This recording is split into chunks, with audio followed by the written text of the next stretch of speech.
We got a special guest in the building from Love and Hip Hop Miami, Amara La Negra. Oh, that was Amara La Negra. Yes, you got it. You got it. Well, welcome. What are you? Huh? Like race-wise? Oh, okay. What am I? Yeah, like, what are you? No, I'm Dominican. Well, born and raised in Miami. My parents are Dominican, and I am obviously an Afro Latina. Yeah, I can say I'm Latino. I'm Latina. With an afro?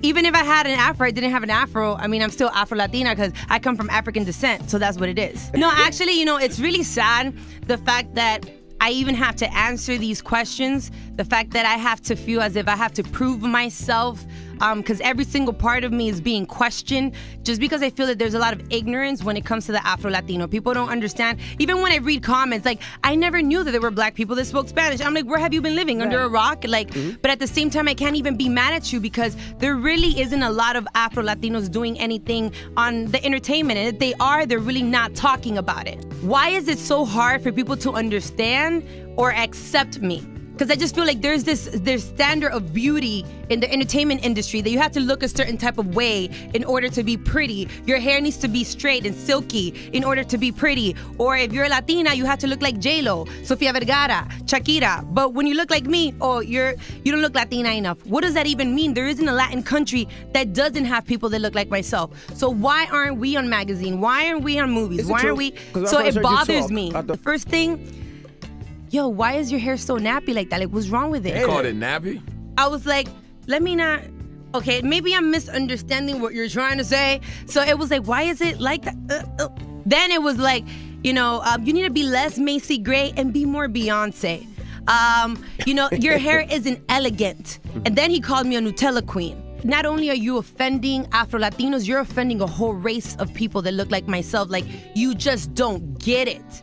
I don't even want to be mad at you. I just feel like I should educate you about it. You see them in the streets, but why don't you see them on TV? Why don't you see them on magazine, on movies, on anything? What's the problem? What's the difference? I went to do an audition for a Latin soap opera, and they told me I had a special look.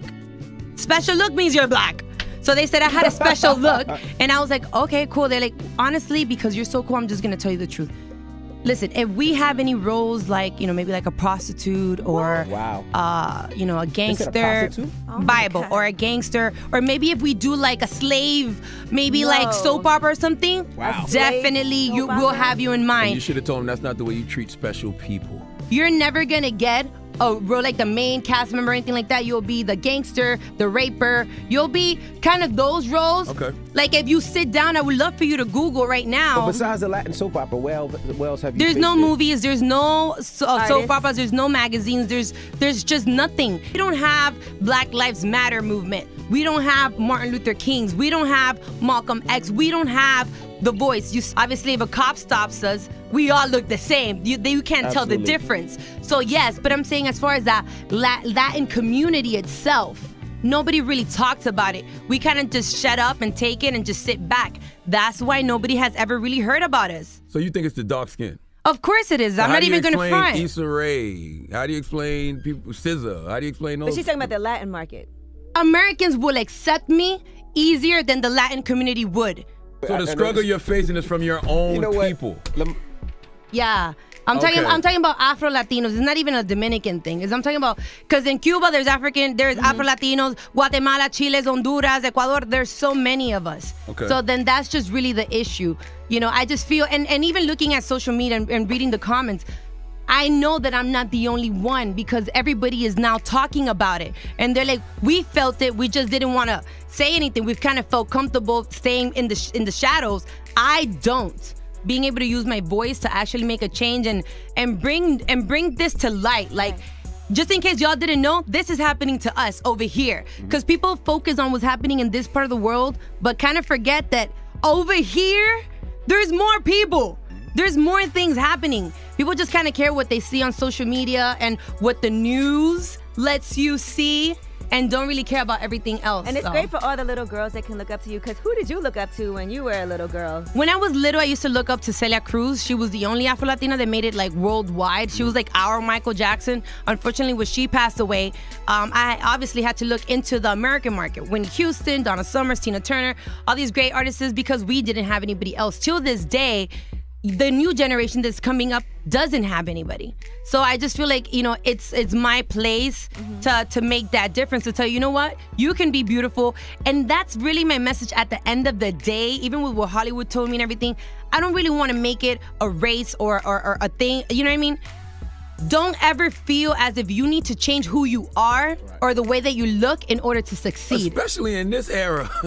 But unfortunately, as much as we think that we have advanced, we have a long way to go. We need to give opportunities to people that look like myself to really be judged off their talent and their knowledge, not based off the way that they look. Whether my hair is like this, short, long, straight, whatever it is, it's my choice. I shouldn't feel obligated to change the way that I am or the way that I look to please anybody else or to fit the standards of what beauty should be. Like he said, more Beyonce, less Macy Gray. Like, what does that even mean? I would like to know, like, how do you think you can change colorism or change the conversations about colorism? Like, what do you hope to accomplish through all of this? You know what? When little girls, you know, reach out to me, or I see them in person and they tell me, you know, how much they understand now their beauty based off seeing me, that really means a lot to me. At the end of the day, you know, because a lot of the new generation just feels. I had a viewing party recently, and this little girl, like 6 years old, came to me literally crying, and I have it on tape, where she's like, you know, I don't think I'm beautiful. I don't think I'm beautiful, you know. And then she started crying, and she tells me, which was the weirdest thing, I guess it was listening from her point of view, and she's so young. Right. She told me, I'm so sad. I'm like, why, Mama? My mother instincts came out like, oh my God, why are you crying? And she's like, because the white people don't like you and they don't like me either. So it made me feel like this is really an issue. Like, she's 5, 6 years old crying because she feels that people that have different shades of color, whatever, don't like her, don't accept her. So it makes me feel like, you know what, you really need to be vocal and not just show the world, but show the new girls coming up and the little kids too in general. You know what? You are beautiful. Love your color. Love your skin. Embrace that. Don't let anybody make you feel as if you're not beautiful, as if you're not good enough. So you see what I'm saying? So you see why I'm so passionate about it? Because it's beyond me. It's really about a whole community of people that feel a certain type of way that we just need to be vocal and support each other. Like,